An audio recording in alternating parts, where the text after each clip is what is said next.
जैसा कि आप सभी को पता है कि राजपूत समाज कैराना, सहारनपुर और मुजफ्फरनगर के लोकसभा चुनाव में बीजेपी का विरोध कर रहा है। राजपूत बाहलिया गांव में जा जाकर समाज को एकजुट कर रहे हैं, जिसका नेतृत्व ठाकुर पूरन सिंह कर रहे हैं।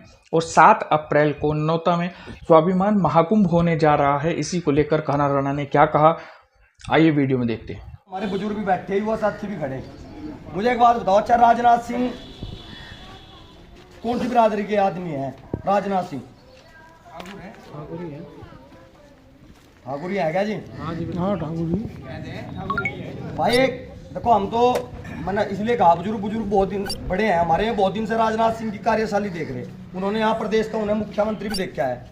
पर मैं पूरी ईमानदारी से बताऊं, जिस दिन से हम देख रहे, आज तक उस व्यक्ति का समाज के प्रति कोई स्टेटमेंट नहीं, आज तक। और दुर्भाग्य का विषय यह है कि जब से पंचायत चली, मतलब लोगों को ये लग रहा होगा कि गांव दर गांव चल रही, पता नहीं हमारे अपने लोग हैं, थोड़े से लोग हैं, मैं चले जा।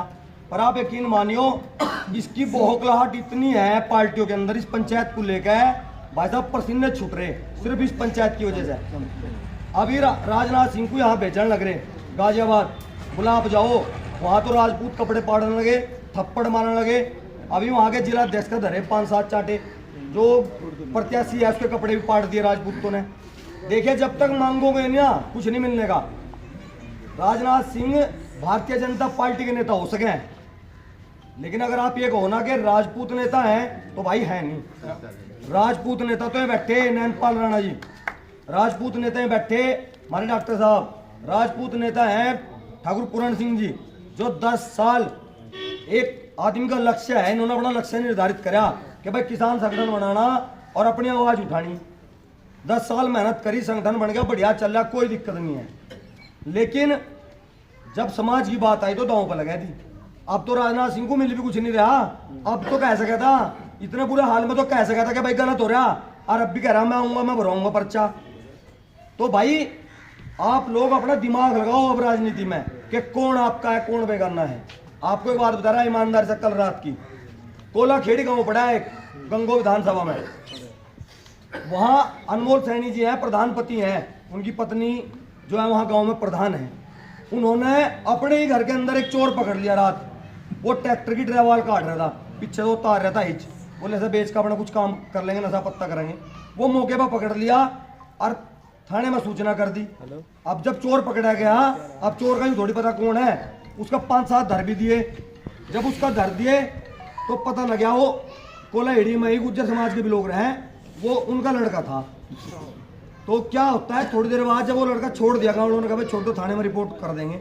वो अपने घर गया, भाई साहब 100-200 आदमी इकट्ठे होकर उसके घर चढ़ गए, प्रधान के लाठी डंडे ले गए।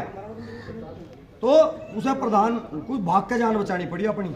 सवेरे जब वो थाने में गया रिपोर्ट करने, पता है ने क्या पूछा? बोले क्या सबूत है? मतलब उस आदमी ने चोर पकड़ा, पुलिस को सूचना दी, उसके घर पर हमला होया।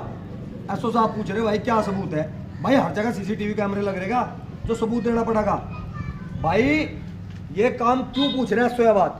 क्योंकि वहाँ विधायक कौन है? उनके समाज का विधायक है। भाई चोरी करवाओगे, गुंडागर्दी करवाओगे क्या? ये सैनी समाज के लोग मुसलमान है क्या भाई? ये नहीं भाजपा को वोट दे रहे, सैनी भी तो भाजपा को वोट दे रहा। तुम्हारी गेल भी हो रहा, उनकी गेल भी हो रहा, सबकी गेल हो रहा। पर भाई देखो, हमने सहारनपुर भी कही और यहाँ भी कह रहे कि हम सैनी समाज, कश्यप समाज, हर उस समाज के साथ है अगर किसी के साथ भी अन्याय होगा। और ये आज की बात नहीं है, आप कभी तक का इतिहास उठा कर देख लो। जब यज्ञों की रक्षा करनी होती थी, जब भी हमें बुलाया जाता, जब सीमाओं की रक्षा करनी होती, जब भी हमें बुलाया जाता। और आज इस लोकतंत्र में समाज के नेताओं की रक्षा करने के लिए भी हम ही लड़ रहे, नेता नहीं हमारे लिए लड़ते। इन नेताओं के मुखौटे उतरने लग रहे हैं राम नाम से। पूछो, जब कल को आपके बीच में देखो नेता भी आओगे प्रत्याशी को लेकर, उन नेताओं से पूछो उनको, भाई हमारे समाज में क्या कमी थी, हमारे समाज को टिकट क्यों नहीं मिल सकता भाई? इसलिए आप लोगों के बीच आए, ताकि समाज, ये जो समाज है जिंदा रहे, ये समाज खत्म ना हो। ये लड़ाई इतिहास की लड़ाई है, उस इतिहास की है जिसे आप नहीं बना सकते। ये तो हमारे पूर्वजों ने बनाया था, लेकिन एक इतिहास आप भी बना। ये जो मंडल, सहारनपुर मंडल है, इसमें 3 लोकसभा है और तीनों में नाराजगी है समाज की। अगर वास्तविक नाराजगी है तो ईमानदारी से समाज के साथ खड़े हो। जैसे ईमानदारी से सुन रहे ना, इसी ईमानदारी से अमल करो बात पे और दिखाओ कि आप जिंदा हो। अगर आप दिखाओगे ईमानदार से बता रहा, अगली जब लोकसभा के चुनाव होंगे या विधानसभा के चुनाव होंगे आपको कोई बोल नहीं सकता। आज योगी जी की रैली हो रही, एक पोस्टर वायरल हो रहा है पूरे जोरों का, केवल 2 फोटो लग रहे, केवल 2, ना योगी जी का भी फोटो नहीं। बस जिस प्रदेश में जिस मुखिया की वजह से तब 80 लोकसभा सीटों पर लड़ रहे हैं और तुम छाती ठोक कर कह रहे कि हमें मिलेंगे 80 सीट, उस मुखिया का फोटो भी हटा दिया भाई। तुम तो योगी को बहुत कुछ मान लो, योगी को अपना नेता मान रहा है सारा समाज, योगी को तो बचा लो कम से कम, या योगी को बचाने की लड़ाई चल रही। इसलिए निवेदन कर रहे 7 तारीख को पूरी ईमानदारी से, कामकाज सबके घर में है, एक दिन के लिए जल्दी अपना काम खत्म करके ननुत्ता पहुंचो, ज्यादा दूर नहीं आपसे। एक एक जी बच्चा गांव में न रहे। जब हम इकट्ठे होंगे हमारी ताकत का एहसास होगा तो वास्तव में इस लोकतंत्र में एक नया इतिहास राजपूत समाज लिखा जाएगा। जब समाज ने आह्वान करा तो सहारनपुर से लेकर ननौते के बीच में कहीं पैर रखने की जगह नहीं रही थी। जय मां भवानी, जय राजपूताना।